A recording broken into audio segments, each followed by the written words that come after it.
Жетінші сыныпты бітірген жылы біздің ауылға бір ерекше бала келді. Аты Ербол. Әкесінің бауыры Нарынқолда тұрады екен.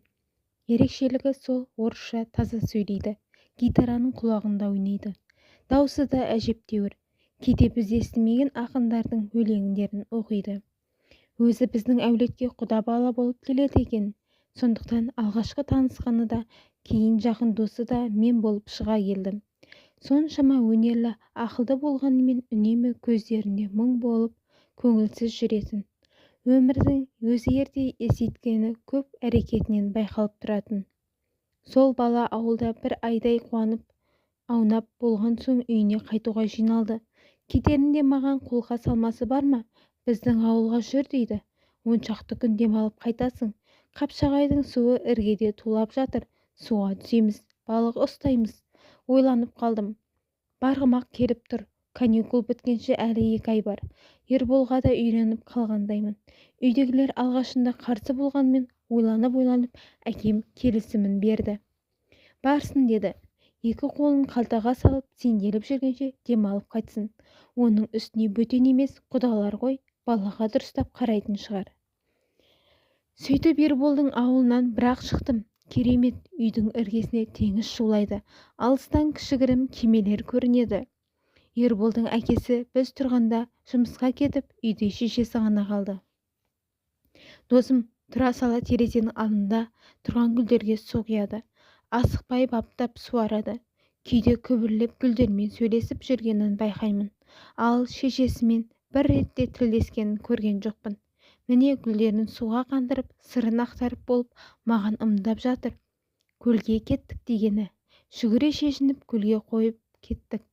Әбден шаршағанда ғана жағалауға шығып, ыстық құмға аунап жатырмыз. Ербол деймін, сен шешеңмен неге сөйлеспейсің? Ол кісі де үндемейді. Ол менің шешем емес дейді досым арқасын күнге беріп жатып. Анам 2 жыл бұрын қайтыс болған. Әкем маған қарайды деп мына кісіні үйге кіргізген өгей шеше болды деді. Мен кейде ол туған анаңдай болып кетеді деуші еді. Жақсы болса жағаласып нем бар деді. Ербол жылынып алғандай үйге енгеннен анамнан қалған дүниелерді жоюдан бастады. Байқайсың, үйде анамның бір суреті көрінбейді. Бәрін тығып тастады, қалғаны анау гүлдер ғана. Анам гүлдерді жақсы көретін, уақытынан көбі соларды баптаумен өтетін. Үй гүлдерінің өзі ерекшеліктері болатын. Алғаш анаммен естіп едім. Раушан гүлдері үйдің ауасын тазалайды. Ана бір гүлдер үйге енген ниеті жаман жандардың жағымсыз энергиясын өзіне тартып алады. Шешем өмірден өтерінен 2 күн бұрын мені шақырып алып, маңдайымнан сыйлап, кемсеңдеп жатып, балам ақылды бол, гүлдерімді қарай жүр деген ұмыта алмаймын. Үйдегі гүлдер анамнан қалған жалғыз естелік қой мен үшін. Ербол аунап түсіп, бір уыс бұлт жоқ көгілдір аспанға қарап үнсіз жатты. Мен де мазаламадым. Гүлдермен күнде неге сырласатынын енді түсінгендеймін. Күндер осылай өтіп жатыр. Ерболдың гүлдеріне су құйып күбірлеп әңгіме айтатынына да көз үйренді. Бір күні күн батқанша балық ұстап кеш қайттық. Үйге кіре бере досым аңырап қоя берді. Гүлдерімді құртыпты. Терезе жаққа қарағанмын. Обалай, таңертең жайнап тұрған гүлдер бүрісіп құлап жатыр. Айқайды естіп түпкі бөлмеден өгей шеше шықты. Біреу өлгенде неге бақырасың деді сұрланып. Гүлдеріңе тыңайтқыш сатып әкеліп салып қойып едім. Қайдан білейін, солда да қалды ғой. Ербол ештеңе демеді. Жылаған күйі далаға атып шықты. Артынан еріп келемін. Әдейі істеді. Анашым-ай, гүлдеріңе қарай алмадым. Сені сағынғанда гүлдеріңді ескеп мауқымды басушы едім. Енді маған бұл үйде ештеңе қалған жоқ. Кетемін. Жылап барады, сөйлеп барады. Менің де көзімнен жас парлап қоя бергені. Ертесі Ербол менімен бірге біздің ауылға қайтты. Үйіне қайтып оралған жоқ. Мектепті Нарынқолда бітірді. Сол досым кейін мединститутты бітіріп, елдегі ең биіктікті дәрігерлердің біріне айналды. Осы әңгімені жазып отырған әңгімені ажалдан арашалап қалғаны да бар. Жуырда үйіне шақырған, хан сарайдай кең бөлмелерін аралап жүргенін, көзім терезенің жақтауында тізіліп тұрған үй гүлдеріне түскені. Үлбіреген кіл әдемі гүлдер.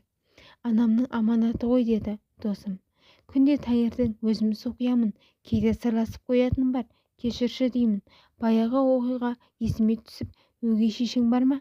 Ол кісі әкем өмірден өткен соң 3 күннен соң-ақ үйдегі бар жиған тергені тиеп алып бір күнде тайып тұрған. Шешемнен қалған ұсақ түйекке дейін іле кетті.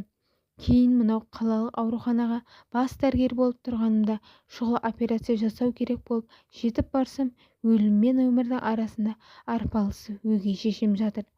Сосын деймін, сосын не болды? Мені бірден танып жылап қоя берді.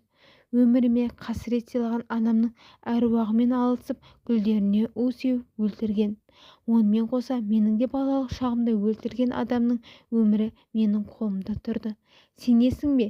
Мен осы сәтті қаншама жыл күттім. Талай күн, түн өгей шешенің қиянатын ойлап қиналып шықтым. Бірақ 3 сағат бойы операцияны өзім жасап, оны өлімнен аман алып қалдым. Бас тартуға да болар еді, дәтім жібермеді. Кейін қиыншылықта қайтыс болды деп естідім. Жалғыз қалған екен, жаза шығар. Осыны айтып досым гүлдерін аялап сипай бастады. Кейбіріне күбірлеп сөйлеп қояды. Анасы түскен шығар, аманат қой.